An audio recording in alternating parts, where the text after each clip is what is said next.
तस्वीरें सीधे झारखंड विधानसभा से दिखा रहे हैं। बता दें आपको कि झारखंड के वरिष्ठ नेता और शिक्षा मंत्री रामदास सोरेन का कल रात निधन हो गया और उन्होंने दिल्ली के इंद्रप्रस्थ अपोलो अस्पताल सरिता विहार जसोला में अंतिम सांस ली। बता दें आपको कि रामदास सोरेन 62 वर्ष के थे। उनके निधन की खबर से झारखंड में शोक की लहर है।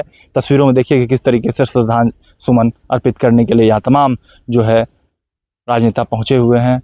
रामदास सोरेन की राजनीतिक सफ़र की अगर बात करें तो उन्होंने अपने 44 वर्षों के लंबे राजनीतिक सफ़र में कई उतार चढ़ाव देखे, लेकिन कभी भी अपने सिद्धांतों से समझौता नहीं किया। वे झारखंड मुक्ति मोर्चा यानी झामुमो के समर्पित कार्यकर्ता रहे।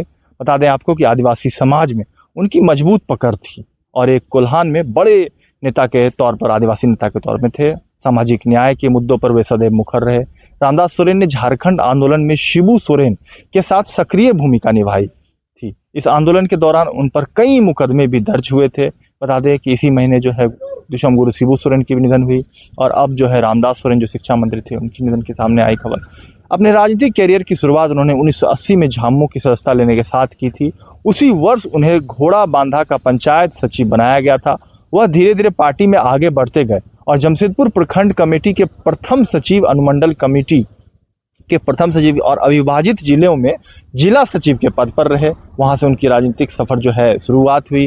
रामदास सोरेन ने अपना पहला विधानसभा चुनाव 2004 में घाटशिला से लड़ा, लेकिन पार्टी से टिकट नहीं मिलने के कारण वह निर्दलीय मैदान में ही चुनाव में उतर गए थे और चुनाव हार गए। इसके बाद 2009 में पार्टी ने उन्हें टिकट दिया और वह घाटशिला से विधायक चुने गए। बता दें आपको यहाँ पर कि 2014 में वह भाजपा के लक्ष्मण टुडू से चुनाव हार गए, लेकिन 2019 में दोबारा झामुमो के टिकट पर विधानसभा चुनाव लड़ा और जीतकर रामदास सोरेन ने झारखंड विधानसभा पहुंचा। इसके बाद 2024 में भी झामुमो के टिकट पर चुनाव लड़कर उन्होंने फिर से जीत हासिल की। और बता दें, जैसा कि आप सभी जानते हैं कि वह शिक्षा मंत्री थे। रामदास सोरेन का जन्म 1 जनवरी 1963 को झारखंड के एक आदिवासी परिवार में हुआ था। वे संथाल आदिवासी समुदाय से आते थे।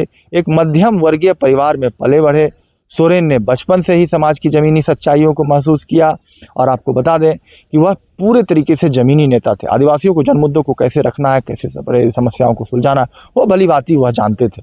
प्रारंभिक शिक्षा की अगर बात करें तो गांव के सरकारी स्कूलों से वह शिक्षा प्राप्त कर उन्होंने स्नातक तक की शिक्षा प्राप्त कर छात्र जीवन से ही सामाजिक मुद्दों में उनकी गहरी रुचि थी। राजनीति के अलावा वे सामाजिक कार्यों में भी लगातार सक्रिय रहे। झारखंड की राजनीति की अगर बात करें तो एक विशिष्ट स्थान उन्होंने अपना बनाया। उनके दादा टेल्को में कार्यरत थे और घोड़ा बांधा में ही बस गए थे। रामदास सोरेन की राजनीतिक यात्रा ग्राम प्रधान के रूप में शुरुआत हुई थी और उनके पिता के निधन के बाद उन्हें घोड़ा बांधा का ग्राम प्रधान चुना गया था।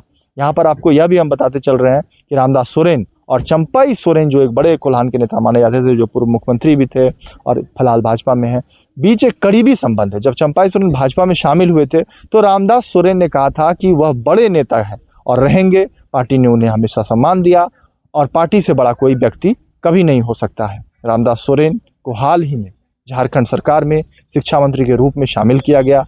उन्होंने राज्य में शिक्षा व्यवस्था को सुधारने के लिए कई योजनाओं की शुरुआत की।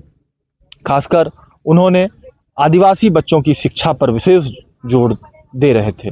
बता दें आपको कि इस वक्त विधानसभा की तस्वीरें यहाँ पर श्रद्धासुमन अर्पित की जा रही है और उनका जो पैतृक आवास है, गांव है, वहाँ पर उनका अंतिम संस्कार किया जाना है, जहाँ से यहाँ के लिए वह रवाना हो चुके हैं। यहाँ पर तमाम जो विधानसभा के जो विधायक हैं, मंत्री हैं, उन्होंने श्रद्धासुमन अर्पित की। और आपको बता दें कि एक तरफ मुख्यमंत्री हेमंत सोरेन जो है श्राद्ध क्रम में व्यस्त हैं दिशम गुरु शिबू सोरेन के नेमरा में, और दूसरी तरफ यह शिक्षा मंत्री का चला जाना, उन्होंने ट्वीट भी किया है कि इस तरह से छोड़कर जाना काफ़ी दुखदायी, पीड़ादायक है। इस खबर में और भी जानकारियाँ सामने आने के बाद हम आपसे अपडेट देंगे। फिलहाल इस वीडियो में इतना ही। जेके न्यूज़ के लिए रांची में कौशल कुमार।